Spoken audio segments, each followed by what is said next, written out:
If you can spend 8 hours every day helping someone with their dream, how can you not spend at least 1 hour every day on your own dream? I think the biggest wish that most people have that are stuck in a job they hate or don't like I did, is to change their circumstance or situation into their ideal situation, right? And now the ideal situation will of course vary from person to person, but I think in most part it taps into some kind of freedom. At least it does for me. Like, I want freedom. I want to be able to do whatever I want, whenever I want, to some extent. And if you have a job, like, you're not free. I don't care what you say, you're not free, because you need to be there at a certain time, at a certain hour. There are rules that you need to follow. That is not freedom, my friend. Now, the only real way to bring your ideal situation into the world or into the present is to think of it like this. You want to perform the tasks that your ideal future self will be performing. Now, let me explain what that actually means. If you don't have any goals, first of all, you are directionless. You will just do whatever life assigns you to do, which is not productive, and you will just be assigned a future that you had zero impact on because you were not intentional with your time. That's pretty straightforward, all right? So what we really want is to try and influence our future as much as possible. So I think the first thing that you really want to do is get abundantly clear on what you want in life. What does the dream house look like? What is the dream location? Do you want to stay in Europe? Do you want to stay in the US? Do you want to travel the world? Like, what is it? What is the location you want? What car do you want to drive? What watch do you want to have on your wrist? Like, where do you want to work? How much money do you want to make? Like, you need to get clear on what you want. And I don't think you should set any limits on what it is that you want. You just need to think of, if there's this like famous speaker, I can't remember his name. I think it's Brian Tracy. He has this way of saying that if you could get anything in life and you could wave a wand and get it, what would that be? Now, once you figure out all the stuff that you want to take a look at what are they working with and who are they working with, right? Your future self. What are the characteristics of this person? What character traits and values does this person do? This is the only way to bring your ideal future into the present, all right? The only reason you don't have what you want is because you are not the person who can get it. I will say that again. The only reason you don't have what you want is because you are not the person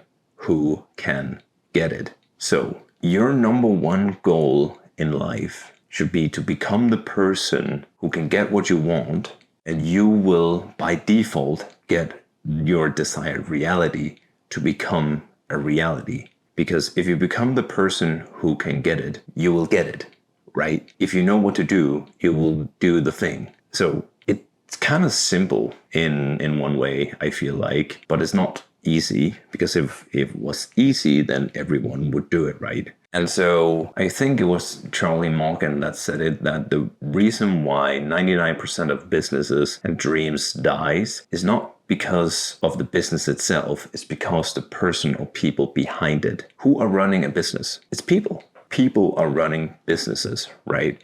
Of course, we have AI, we have computers, we have all these tools, but you need people behind it to run the damn thing, to make the strategic decisions, right? Let's say, for example, that you want to start creating content or write for 2 hours every day. Well, guess what? If you want to be a full-time creator, what does a full-time creator do? Well, they fucking write and post content. So as long as you're not doing that or taking action like your ideal future self would do, you will not bring that future self into a reality. I don't know if this makes sense to you, but you actually need to do the thing that you want to do in the future, all right? There's this concept called second order consequences, which is by extension, the language of the universe in one sense. And basically what it means is that for every action you take, there will be like a sequence of consequences, and those consequences will have consequences, and then it just continues right down the line with like a ripple effect. Let me explain how that works real quick. So let's say you eat a donut every morning because you're hungry and it's easy, it's fast, it tastes good, right? It's just one donut, right? Wrong. The thing is that every time you opt for an easy decision, like for example, this donut, you will probably also be more likely to opt for easier fixes. So over time, you'll gain a little bit more weight. And because you gain weight and you're starting to eat these sugar foods, that pumps up your energy levels. So your blood sugar spikes and you crashes, you will feel more tired and fatigued. So your decision-making capabilities will go to fucking shit. And because you feel tired, you don't want to go to the gym. And because you skip workouts, you keep gaining more weight. And so the feedback loop from hell continues, feeding into each other. This is one way to look at second order consequences. And most people only look at the upfront first consequence, which is, for example, if you take the donut, well, I'm hungry. How do I fix my hunger? I eat a donut. Okay, so problem solved. I was hungry, now I'm not. People don't think in long term.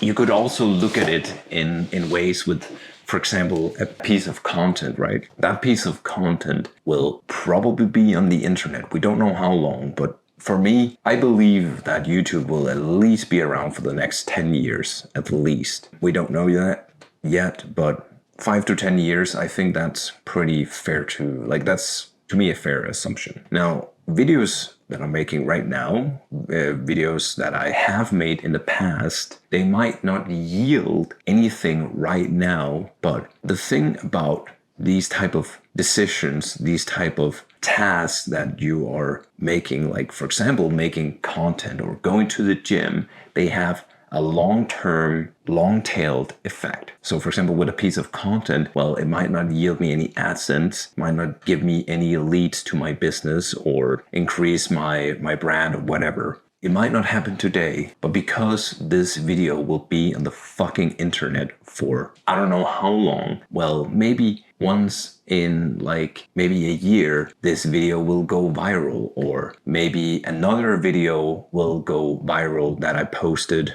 2 months ago. And because I have this video, other people will see this and get value from it. So I will get leads from that or AdSense. Like, this is second order consequences, is that you put in things into the universe that will generate something down the line. And what we're really looking for is to increase leverage. But that's a whole nother topic for itself. I just want to conclude on the fact that basically every action that you take has a domino effect. And you can either use that to be scared of making decisions, or you can accept that that is a fact, that whatever decisions that you make today and tomorrow will have consequences down the line, big and small. You can either use that to your advantage, knowing that fact, or you can be a victim of circumstances. Choice is yours. I don't want to be a victim. I don't know about you, but I want to try and bring my future ideal version into the present. And the way that I do that is that I look at what other successful people do that are where I want to be, and I try to mimic the task and the things they're saying, or not necessarily saying, but are doing. And I just mimic that and look at, okay, what would a full-time creator do? Well, they would fucking make content, right? That's a no-brainer. So if I'm not making content, well, I will not be a full-time creator. So yeah, I feel like in ways it's kind of simple, like stupid simple, but we complicate it for ourselves. So start by tipping the first domino in order to get your ideal reality closer into the present, all right? Figure out what your ideal life looks like. Figure out what that person is doing in order to get to that place that you want to go? Are they working out? Are they posting content? Are they creating a business? Are they, coaching, consulting? Are they making a course? Like, you need to figure out what they're doing. All right. And the sooner you start doing it, the faster the second order consequences and compound effect will take off. All right. Progress in business and on the internet are not linear. They're exponential. It's like, from what I've seen and what I believe in, is that it goes like this and then boom, overnight success. And I'm sure if I continue doing what I'm doing, I will see the same thing. It's what I believe. It's what I have seen evidence of. And I will continue doing it until it will be a reality. It's just that simple. I hope this made sense because I think we got a little bit off trail. But yeah, I hope this was valuable to you. Anyways, see you guys.